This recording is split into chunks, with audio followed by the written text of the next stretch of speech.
छोटी बहू, तुम्हें समझाया था ना, अपने पति को जेठानी से दूर रखो। संयुक्त परिवार की छोटी बहू बने हुए रचना को 1 महीना ही हुआ था कि उसने घर के माहौल में अजीब सा तनाव महसूस किया।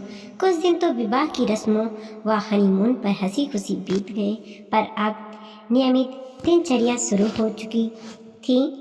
निखिल ऑफिस जाने लगा था। सासू माँ राधिका, ससुर उमेश, जेठ अनिल, जेठानी रेखा और उनकी बेटी मानसी का पूरा रूटीन अब रचना को समझ आ गया था। अनिल घर पर ही रहते थे। रचना को बताया गया था कि वो क्रोनिक डिप्रेशन के मरीज हैं। इसके चलते वो कहीं कुछ काम नहीं कर पाते थे। उन्हें अकेला नहीं छोड़ा जा सकता था। यह बीमारी उन्हें कब, कहाँ और कैसे लगी, किसी को नहीं पता था। वो घंटों चुपचाप अपने कमरे में अकेले लेटे रहते थे। जेठानी रेखा के लिए रचना के दिल में बहुत सम्मान व स्नेह था। दोनों का आपसी प्यार बहनों की तरह हो गया था। सासू माँ का व्यवहार रेखा के साथ बहुत रूखा सूखा था। वो हर वक्त रेखा को कुछ न कुछ भला बुरा कहती रहती थी। रेखा चुपचाप सब सुनती रहती थी। रचना को यह बहुत नागवारा गुजरता। बाकी कसर सासू माँ की छोटी बहन सीता आकर पूरा कर देती थी। रचना हैरान रह गई थी जब एक दिन सीता मासी ने उसके कान में कहा, निखिल को अपनी मुट्ठी में रखना। इस रेखा से तो उसे हमेशा अपने जाल में फंसा रखा है। कोई काम उसका भाभी के बिना पूरा नहीं होता। तुम मुझे सीधी लग रही हो, पर अब जरा अपने पति पर लगाम कसकर रखना। हमने अपने पंडित जी से कई बार कहा कि रेखा के चक्कर से बचने के लिए कुछ मंत्र पढ़ दें, पर निखिल माना ही नहीं। पूजा पर बैठने से साफ मना कर देता है। रचना को हंसी आ गई थी। मौसी, पति है मेरी, कोई घोड़ा नहीं जिस पर लगाम कसनी पड़े, और इस मामले में पंडित जी की क्या जरूरत थी। इस बात पर तो वहाँ बैठी सासू माँ को भी हंसी आ गई थी, पर उन्होंने भी बहन की हाँ में हाँ मिलाई। सीता ठीक कह रही है, बहुत नचा लिया निखिल अपने भाभी के इशारों पर। अब तुम उसका ध्यान रेखा से हटाना। रचना हैरान सी दोनों बहनों का मुंह देख रही थी। एक माँ ही अपनी बड़ी बहू और छोटे बेटे के रिश्ते के बारे में गलत बातें कर रही है, वह भी घर में आई नई नवेली बहू से। फिर वह अचानक हंस दी तो सासू माँ ने हैरान होते हुए कहा, तुझे किस बात की हंसी आ रही है? आपकी बातों पर माँ। सीता ने डपटा, हम कोई मजाक नहीं कर रहे हैं, हम तुम्हारे बड़े हैं, तुम्हारे हित की बात बता रहे हैं। रेखा से दूर ही रहना। सीता बहुत देर तक उसे पता नहीं कब कब क्या किस्से सुनाने लगी। रेखा रसोई से निकलकर वहां आई तो सबकी बातों पर ब्रेक लगा। रचना ने भी अपना ऑफिस ज्वाइन कर लिया था। उसकी भी छुट्टियां खत्म हो गई थी। निखिल और रचना साथ ही निकलते थे, लौटते कभी साथ थे कभी अलग। सुबह तो रचना व्यस्त रहती थी, शाम को आकर रेखा की मदद कराने के लिए तैयार होती तो रेखा उसे स्नेह से दुलार देती। रहने दो रचना, ऑफिस से आई हो, आराम कर लो। नहीं भाभी, सारा काम आप ही करती रहती हैं, मुझे अच्छा नहीं लगता। कोई बात नहीं रचना, मुझे आदत है, काम में लगी रहती हूँ तो मन लगा रहता है, वरना तो पता नहीं क्या क्या टेंशन होती रहेगी खाली बैठने पर।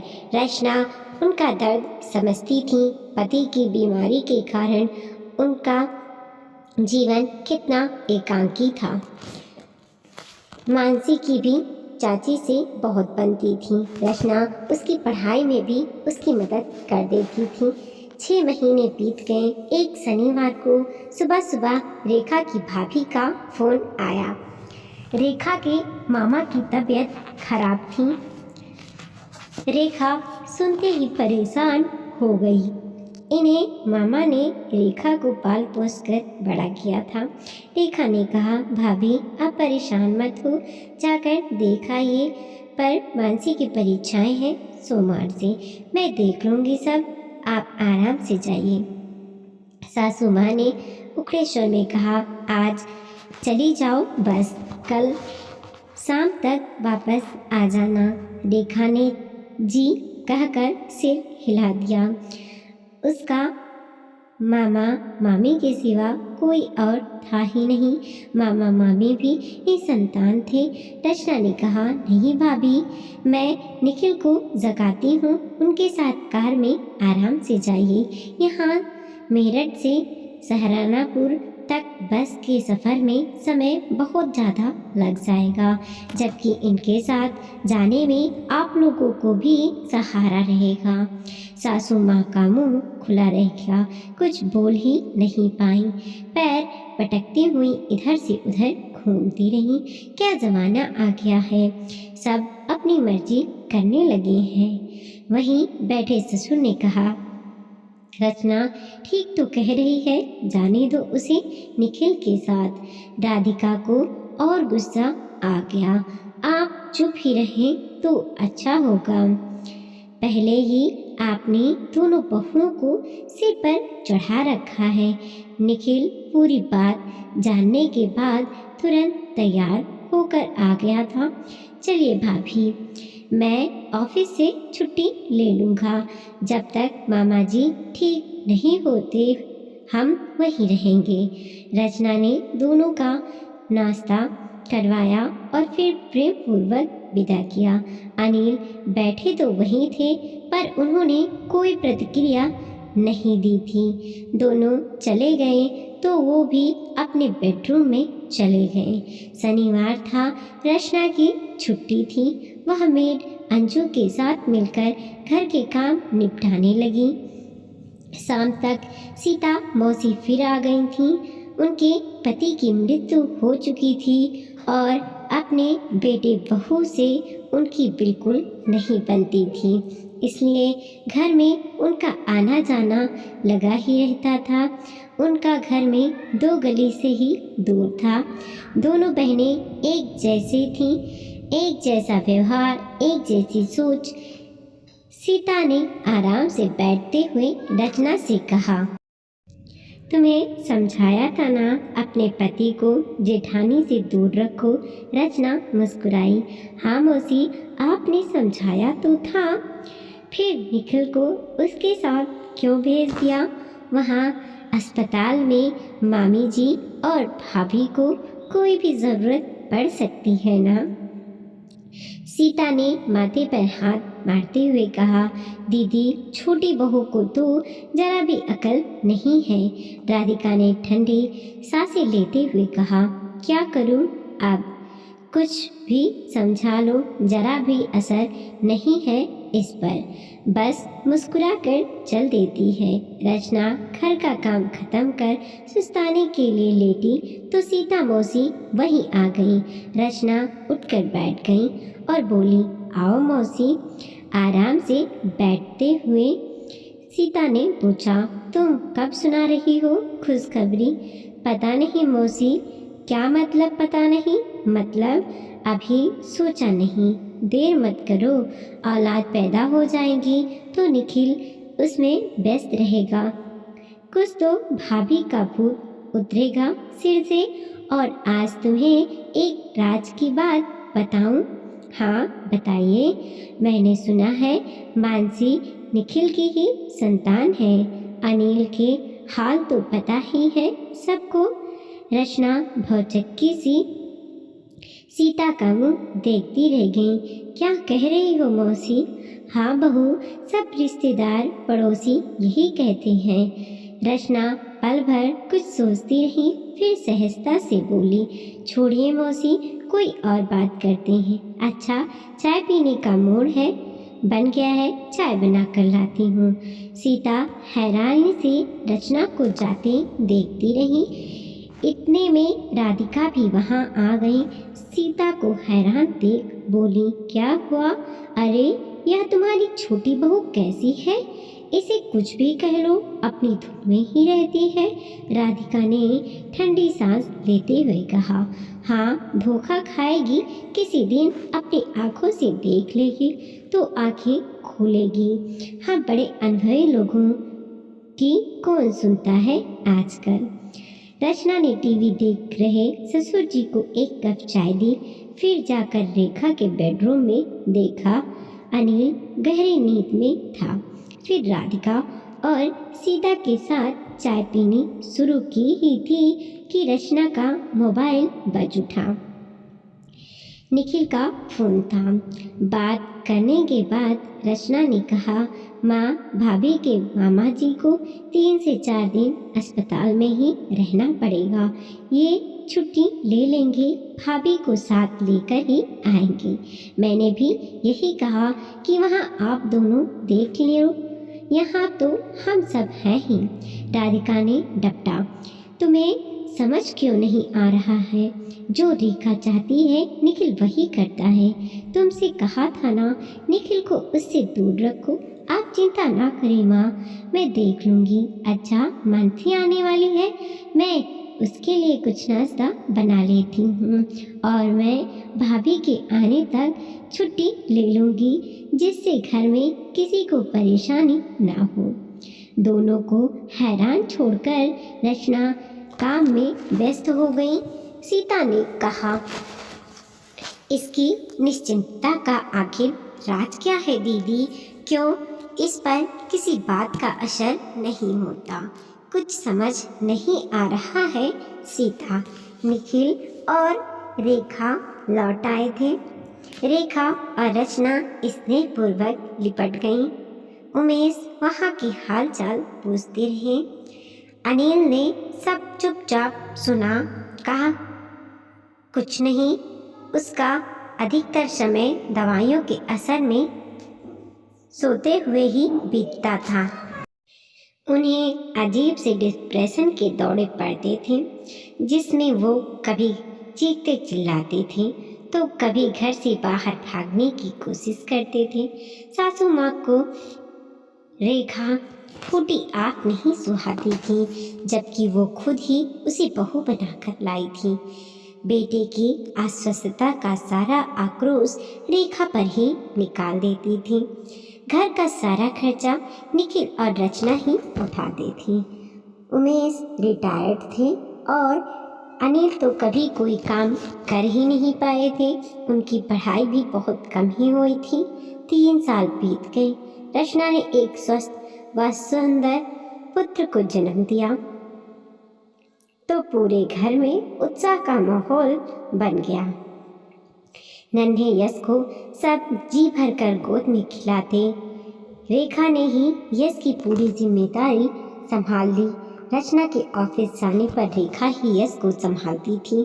कई पास पड़ोसी रिश्तेदार यश को देखने आते रहते और रचना के कानों में मक्कारी से घुमा फिराकर निखिल और रेखा के अवैध संबंधों की जानकारी का जहर उड़लते चले जाते। कुछ औरतें तो यहाँ तक मजाक में कह देती, चलो अब निखिल 2 बच्चों का बाप बन गया। रचना के कानों पर जूं तक ना रेंगती। देख सब हैरान हो जाते, चुप हो जाते। रेखा और रचना के बीच स्नेह दिन प्रतिदिन बढ़ता ही गया था।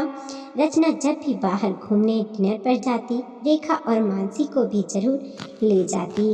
रचना के कानों में सीता मौसी का कथा पुराण चलता रहता था। देख तू पछताएगी, अभी भी संभल जा, सब लोग तुम्हारा ही मजाक बना रहे हैं। पर रचना का सपाट प्रतिक्रिया पर राधिका और सीता हैरान हुई बिना ना रहती। वो दोनों कई बार सोचती, यह क्या राज है, यह कैसी औरत है? कौन सी औरत इन बातों पर मुस्कुरा कर रह जाती है? समझदार है, पढ़ी लिखी है, आखिर राज क्या है उसकी इस निश्चिंतता का? 1 साल और बीत रहा था कि एक अनहोनी घट गई। मानसी के स्कूल से फोन आया। मानसी बेहोश हो गई थी। निखिल और रचना तो ऑफिस में थे। यश को राधिका के पास छोड़ रेखा तुरंत स्कूल भागी। निखिल और रचना को उसने रास्ते में ही फोन कर दिया था। मानसी को डॉक्टर देख चुके थे। उन्होंने उसे एडमिट कर कुछ टेस्ट करवाने की सलाह दी। रेखा निखिल के कहने पर मानसी को सीधा अस्पताल ही ले गई। स्कूल में फर्स्ट एड मिलने के बाद वह होश में तो थी पर बहुत सुस्त और कमज़ोर लग रही थी। निखिल और रचना भी अस्पताल पहुंच गए। निखिल ने घर पर फ़ोन करके सारी स्थिति बता दी थी। मानसी ने बताया था सुबह से वह असुविधा महसूस कर रही थी। अचानक उसे चक्कर आने लगे थे और वह शायद फिर बेहोश हो गई थी। हैरान तो सब तब और हुए जब उसने कहा, कई बार ऐसा लगता है कि सिर घूम रहा है, कभी अचानक अजीब सा डिप्रेशन लगने लगता है। रेखा इस बात पर पूरी तरह चौंक गई। रोती हुई बोली, रचना ये क्या हो रहा है मानसी को? अनिल की भी तो ऐसे ही तबीयत खराब होती थी शुरू हुई थी, क्या मानसी भी? अरे नहीं भाभी, पढ़ाई का दबाव होगा, कितना तनाव रहता है आजकल के बच्चों को। आप परेशान मत हो, हम सब हैं ना। रचना ने रेखा को तसल्ली दी। मानसी ने सब टेस्ट हुए। राधिका और उमेश भी यश को लेकर अस्पताल पहुंच गए। सीता मौसी अनिल की देखरेख के लिए घर पर ही रुक गई थी। रात को निखिल ने सबको घर भेज दिया था। अगले दिन रचना अनिल को अपने साथ ही सुबह अस्पताल ले गई। वहाँ वो थोड़ी देर मानसी के पास बैठे रहे, फिर असहज से बेचैनी से उठने बैठने लगे तो रचना उन्हें वहाँ से वापस घर ले आई। रेखा मानसी के पास ही थी। राधिका ने रचना को डांटा, अनिल को क्यों ले गई थी? माँ, मानसी की बीमारी का पता लगने के लिए भैया का डीएनए टेस्ट होना था, कहकर रचना किचन में चली गई। रचना ने थोड़ी देर बाद रेखा, राधिका और सीता जी को आवाज़ मानसी के कमरे से आ रही थी। सीता जब भी आती थी मानसी के कमरे में ही सोती थी। रचना दरवाजे तक जाकर रुक गई। सीता कह रही थी, अब पोल खुलने वाली है, रिपोर्ट में सच सामने आ जाएगा। बड़े आए हर समय भैया भाभी भाभी की रट लगाने वाले, आंखें खुलेंगी अब। कब से सब कह रहे हैं पति को संभाल कर रख। निखिल पिता की तरह ही तो डटा है अस्पताल में। राधिका ने भी हाँ में हाँ मिलाई। मुझे भी देखना है अब रेखा का क्या होगा। निखिल मेरी भी इतनी नहीं सुनता जितनी रेखा की सुनता है। इस बात पर गुस्सा आता रहता है मुझे तो। जब से रेखा आई है निखिल ने मेरी सुनना ही बंद कर दिया है। बाहर खड़ी रचना का खून खौल उठा। घर की बच्ची की तबीयत खराब है और ये दोनों इस समय भी इतनी घटिया बातें कर रही हैं। अगले दिन मानसी की सब रिपोर्ट आ गई थी। सब सामान्य था, बस उसका बीपी लो हो गया था। डॉक्टर ने मानसी की अस्वस्थता का कारण पढ़ाई का दबाव ही बताया था। शाम तक डिस्चार्ज होना था। डॉक्टर और रेखा अस्पताल में ही रुके। रचना घर पहुंची तो सीता ने झूठी चिंता दिखाते हुए कहा, सब ठीक तो है ना? वह जो डीएनए टेस्ट हुआ था उसका क्या निकला? यह पूछते पूछते भी सीता की आंखों में मक्कारी दिखाई दे रही थी। रचना ने आसपास देखा। उमेश कुछ सामान लेने बाजार गए हुए थे।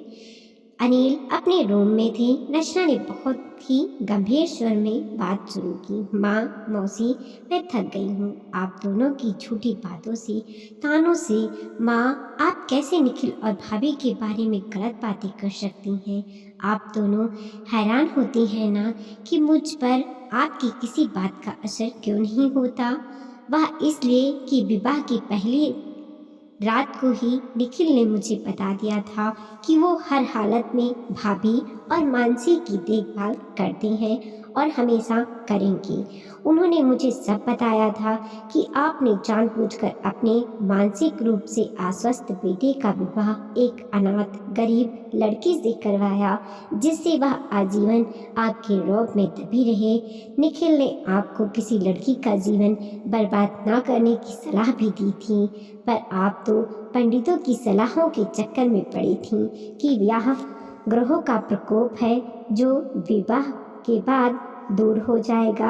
आपकी इस हरकत पर निखिल हमेशा शर्मिंदा और दुखी रहे। भाभी का जीवन आपने बर्बाद किया। निखिल अपनी देखरेख और स्नेह से आपकी इस गलती का भरपाई करने की कोशिश करते रहते हैं। वह ही नहीं, मैं भी भाभी की हर परेशानी में उनका साथ दूंगी। और रिपोर्ट से पता चल गया है कि अनिल ही मानसी के पिता हैं। मौसी, आपकी बस इसी रिपोर्ट की रुचि थी ना? आगे से कभी आप मुझसे ऐसी बातें मत करना, वरना मैं और निखिल भाभी को लेकर अलग हो जाएंगे और इस अच्छे भले घर को तोड़ने की जिम्मेदारी आप दोनों की होगी। हमें शांति से स्नेह और सम्मान के साथ एक दूसरे के साथ रहने दें तो अच्छा रहेगा, कहकर रचना अपने बेडरूम में चली गई। यश उसकी गोद में सो चुका था। उसे बिस्तर पर लिटाकर वह खुद भी लेट गई। आज उसे राहत महसूस हो रही थी। उसने अपने मन में ठान लिया था कि वह दोनों को सीधा करके ही रहेगी। उनके रोज रोज व्यंगों से वह थक गई थी और डीएनए टेस्ट तो हुआ भी नहीं था। उसे इन दोनों का मुंह बंद करना था, इसीलिए वह अनिल को यूं ही अस्पताल ले गई थी। उसे इस बात को हमेशा के लिए ख़त्म करना था। वह कान की कच्ची बनकर निखिल पर विश्वास नहीं कर सकती थी। हर परिस्थिति में अपना धैर्य संयम रखकर हर मुश्किल से निपटना आता था उसे। लेटे लेटे उसे राधिका की आवाज़ सुनाई दी। अरे तुम कहाँ चली सीता? कहीं नहीं दीदी, ज़रा घर का एक चक्कर काट लूँ, फिर आ जाऊँगी। और आज तो तुम्हारी बहू की निश्चिंता का राज भी पता चल गया। एक बेटा तुम्हारा बीमार है, दूसरा कुछ ज़्यादा ही समझदार है। पहले दिन से सब कुछ बता रखा है बीवी को, कहती हुई सीता के पैर पटकने की आवाज़ रचना को अपने कमरे में सुनाई दी तो उसे हंसी आ गई। पूरे परिकरण की जानकारी देने के लिए उसने मुस्कुराते हुए निखिल को फ़ोन मिला दिया था। वीडियो को लाइक कीजिए, कमेंट कीजिए और अपने दोस्तों के साथ ज़रूर शेयर कीजिए। चैनल पे नए हैं प्लीज़ सब्सक्राइब कीजिए और देखते रहिए मोटिवेशनल स्टोरी।